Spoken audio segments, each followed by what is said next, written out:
But these are government statistics. In reality, very much more lands are in the hands of the forces. None of us know. We want them to get out. அன்புக்குரிய சிங்கள இளைஞர்களே, சிங்கள யுவதிகளே, நான் இந்த சபையினூடாக உங்களிடம் கேட்கிறேன், இந்த நாட்டின் ஜனாதிபதி உங்களை கொல்ல போகிறார். பலாலி ராணுவ முகாமில் இருந்து ஒரு நாளைக்கு 3000 கிலோ தக்காளி பழம் சந்தைப்படுத்துகிறார்கள். 2022-11-22 விசேட வர்த்தமானி மூலம் இந்த நாட்டினுடைய படைகளுக்கான அதிகாரத்தை இந்த நாட்டின் ஜனாதிபதி வழங்கியிருக்கிறார். அவர் ஒரு ஹிட்லரை போல தன்னை முன்மொழிந்திருக்கிறார் என்று இன்று பத்திரிகைகள் எல்லாம் அவரை பற்றி சொல்லுகின்றன. அவர் படைகளுக்கு அதிகாரத்தை வழங்கியிருக்கிறார். இந்த நாட்டிலே நான் நினைக்கிறேன், ஒரு காலத்திலே தமிழர்களை கொன்றொழித்த படைகள், தமிழர்களை கொலை செய்ய வேண்டும் என்றிருந்த படைகள், இன்று சிங்கள மக்களை கொலை செய்வதற்காக, சிங்கள இளைஞர்களை கொலை செய்வதற்காக இந்த நாட்டிலே பகிரங்கமான ஒரு ஆணையை நேற்றைய தினம் ஜனாதிபதி அவர்கள் வர்த்தமானி மூலம் அறிவித்திருக்கிறார். ஆகவே இன்று இந்த ஜனாதிபதி வருகிற பொழுது பலர் சொன்னார்கள், அவர் என்ன செய்வார், அவருடைய நடவடிக்கை எவ்வாறு அமையும், இவர் எப்படிப்பட்டவர் என்ற விடயங்களை எல்லாம் சொன்னார்கள். சொன்னதன் அடிப்படையில் தான் இன்று அதே விடயத்தை சிங்கள இளைஞர்களை கொலை செய்கின்ற பாணியிலே அவர் ஆரம்பித்திருக்கிறார். இன்றைய ஜனாதிபதி தான் 1989ஆம் ஆண்டு இந்த நாட்டிலே நடந்த பல்வேறுபட்ட ஜேவிபி இளைஞர்களை கொலை செய்வதில் அவர் ஒரு பெரிய புதைகுழியை வைத்திருந்தார் என்ற செய்திகள் கூட இருக்கின்றன. எனக்கு தெரியாது, ஆனால் நான் அந்த காலத்திலே அறிந்திருக்கிறேன். ஆகவே இவர் ஒரு சித்திரவதை முகாம் அல்லது கொலை முகாம்களுக்கு பொறுப்பாக இருந்த ஒருவர் இப்பொழுது திரும்பவும், அன்புக்குரிய சிங்கள இளைஞர்களே, சிங்கள யுவதிகளே, நான் இந்த சபையினூடாக உங்களிடம் கேட்கிறேன், இந்த நாட்டின் ஜனாதிபதி உங்களை கொல்ல போகிறார். இந்த ஜனாதிபதி கொலைக்கான வாசலை திறக்கிறார். இந்த ஜனாதிபதி, இந்த நாட்டின் ஜனாதிபதி ஆயுத படைகளை வைத்து 89ஆம் ஆண்டிலே நடந்தது போல, 2009 தமிழர்கள் மீது நடந்தது போல மிக மோசமான ஒரு இராணுவ வன்முறையை இந்த நாட்டிலே கட்டவிழ்த்து விட போகிறார் என்பதற்கு இது கட்டியம் சொல்லி இருக்கிறது. இன்று யாழ்ப்பாணத்தினுடைய பலாலியிலே விமான நிலையம் 600 ஏக்கர்களில் அமைந்திருக்கிறது. அது ஏற்கனவே விமானம் வந்து போன ஓடுதளமுள்ள பாதை, அங்கே எந்த தடையும் இல்லை. ஆனால் அதைவிட மேலதிகமாக மயிலிட்டி வடக்கிலே 3000 ஏக்கர் காணிகளை கவர்ந்து வைத்திருக்கிறது இராணுவம். அங்கே இராணுவம் விமானத்துக்கோ இராணுவத்துக்கோ பயன்படுத்துவதற்கல்ல, அங்கே தோட்டம் செய்கிறார்கள். ஆகவே இராணுவமுடைய தோட்டம் செய்வதற்கு காணியை கொடுக்கிற நீங்கள் ஏன் மக்களிடம் அந்த காணிகளை கொடுப்பதற்கு இந்த நாடு தயாராக வரவில்லை? அந்த மக்கள் இன்று தெருக்களில் இருக்கிறார்கள். ஒரு வாரத்திலே அவர்கள் 6-7 லொரிகளில் டம்புள்ளவுக்கு மரக்கறி அனுப்பியவர்கள் மயிலிட்டி மக்கள், பலாலி வடக்கு மக்கள், வசாவுலான் மக்கள். இன்று அவர்கள் தெருக்களிலே தங்களுடைய காணிகளை பார்த்து கொண்டு அழுது கொண்டிருக்கிறார்கள். மிக மோசமான ஒரு நாடு. இந்த வலிகாமம் வடக்கிலே கிட்டத்தட்ட 22 ஆலயங்கள், 22 ஆலயங்கள் இன்னும் வணக்கத்துக்கு விடப்படவில்லை. அதனை விட 7 பாடசாலைகள் இன்னும் நடத்த முடியவில்லை. அதனை விட பலாலி ஆசிய பயிற்சி கலாசாலை, இலங்கையிலே முதல் தொடங்கப்பட்ட ஆசிரியர் பயிற்சி கலாசாலைகள் ஒன்றான பலாலி ஆசிய பயிற்சி கலாசாலை இன்றும் மூடப்பட்டிருக்கிறது. மிக மோசம் கௌரவ உறுப்பினர்களே. ஒரு கல்வித்துறையை மூடி வைத்து, கல்வியை அழித்து, நூலகத்தை எரித்து, இந்த தேசத்தை எரித்து, இனத்தை அழித்த இந்த நாட்டிலே இன்னும் சிந்தனை வரவில்லையே.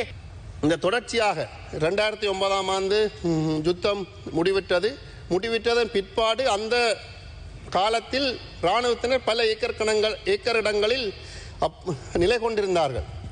அந்த நிலை கொண்டிருந்த அதே சமயம் தற்பொழுதும் கூட அதே விஸ்தரிப்புடன் இருக்கிறார்கள். சில இராணுவ முகாம்களை மேலும் அதிகரிக்கிறார்கள். குறிப்பாக மன்னார் மாவட்டத்தில் இருக்கின்ற விடுதல் தீவு ரெய்னிங் ஸ்கூல் என்று சொல்கிற அந்த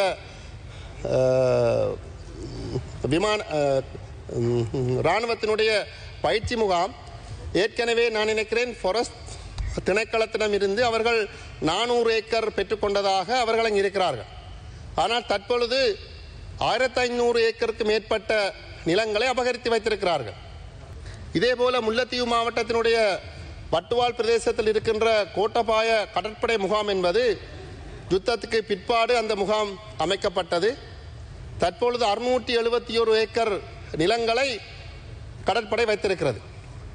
அந்த 671 ஏக்கருக்குள் அரச காணி இருக்கிறது, தனியார் காணிகள் இருக்கிறது, மக்களுக்கு பிரதேசியலால் வழங்கப்பட்ட பொமிட் காணிகள் இருக்கிறது.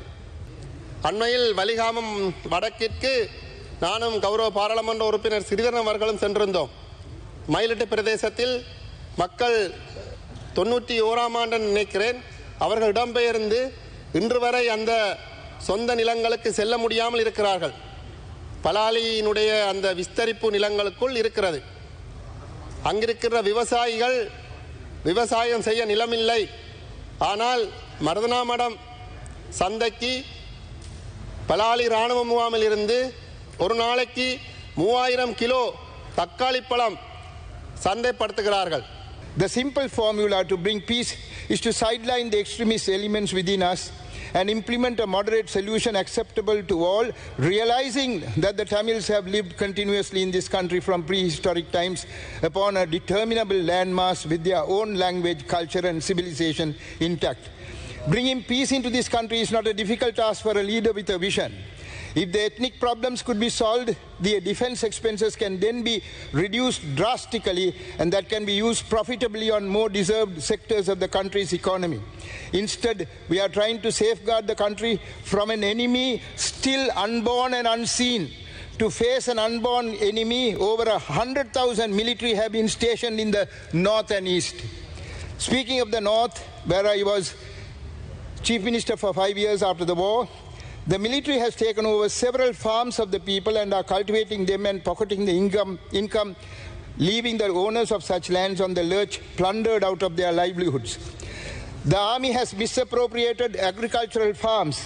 In Vattakachi, 394 acres, Jayapuram, 120 acres, Thiruvayaru, circa 500 acres, Mulankavil, circa 400 acres, Malayalapuram, 798 acres, Muthiyankattu, circa 100 acres, Mukkuppam, 100 acres of coconut land, all in the Kilinochchi district. Then Vattubahal, 672 acres, Mullikulam, circa 600 acres, Viswamadu, 150 acres, Pulumachinada Kulam, circa 300 acres, and Theravil, 1,200 acres in the Mullathievu district.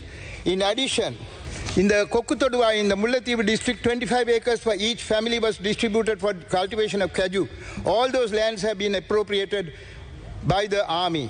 Over 25,000 acres of land in the Mullathievu district is in the hands of the military. Then circa 500 acres of agricultural lands in Vildankulam in the Mannar district and private lands in the Chettikulam areas in the Vavuniya district have been taken over by the army. From the agricultural lands in the Mullathievu district, the army receives on an average 15 million profit every year. From the farms in the Kilinochchi district, the army gets around 13 million profit annually.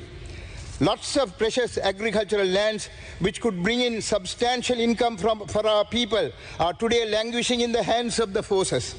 In the Vanni, while appropriating people's lands and making profits therefrom, the military have concocted various security concerns to justify their aggression and daylight robbery. They have made it out that unless our people work in their farms, they have no prospects of a decent livelihood. On one side, the government prevented large-scale profitable agricultural projects being run by the provincial council, and on the other hand, the military has made the people believe today that they are their only salvation. If only we close up these army camps and hand over these farms to the local agricultural cooperative organizations, our farmers could feed not only the Vanni, but the farmers in the northern province would be able to contribute substantially to the agricultural needs of the entire country. In fact, they have done so earlier. In the Jaffna district, over 3,000 acres of land are in possession of the military. In an area of 3,262 acres, there are 43 army camps, 98 army checkpoints. There are 41 military camps in the Kilinochchi district. In addition, the military is bent on permanently taking over people's lands in 68 places. Some of the soldiers have complained that they were recruited for war training but now are forced to do menial jobs. In Vattuvahal in the Mullathievu district, already an army camp exists on 672 acres of land. In Kepapulavu, the Air Force has appropriated 3,000 acres. In Mana, Sanar area, 100 acres have been taken over by the army and camp has been established.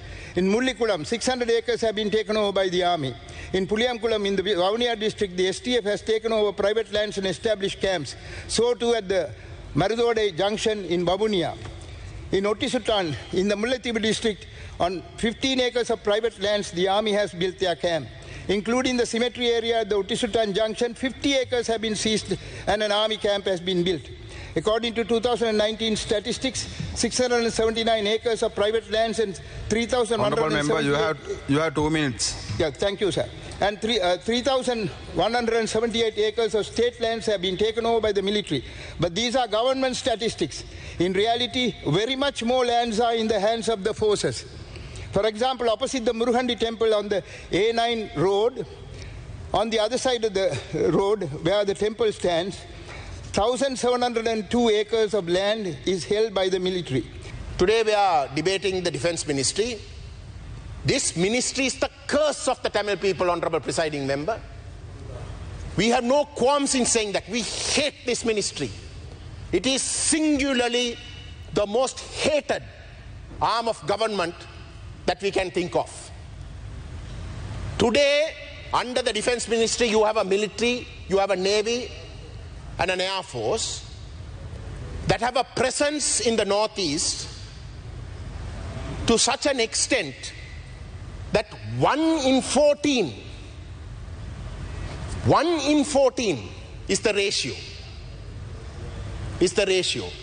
The Honorable C.V. Vigneswaran very eloquently gave details of the sort of oppressive occupation that the military apparatus has. It has nothing to do with just having camps. It is robbing people of land. Even today, they're trying to confiscate lands. President Ranil Wickremesinghe invites us for talks. At the same time, he gets the governor to hold meetings in the north to confiscate land from the Tamil people so that the military can use it. So this is what is happening. This is what is happening. I ask you, honorable presiding member, touch your conscience and say, if we are a witness to the way in which genocide was committed, as we say, if we are a witness to the way in which we surrendered our relatives and today they are not accounted for to the military, through the military, if we are a witness to rape committed by the military and the armed forces, and if they have a physical presence in a ratio of 1:14, what do you think we will want out of that? Do you think we'll be happy with them continuing to be amongst us after we know that they have committed crimes? Do you think we will be happy? Do you think we will actually want them to be with us? No, we don't. None of us do. None of us do. We want them to get out. We want, if the military has to have a presence, we want to make sure that that military has not committed any crimes.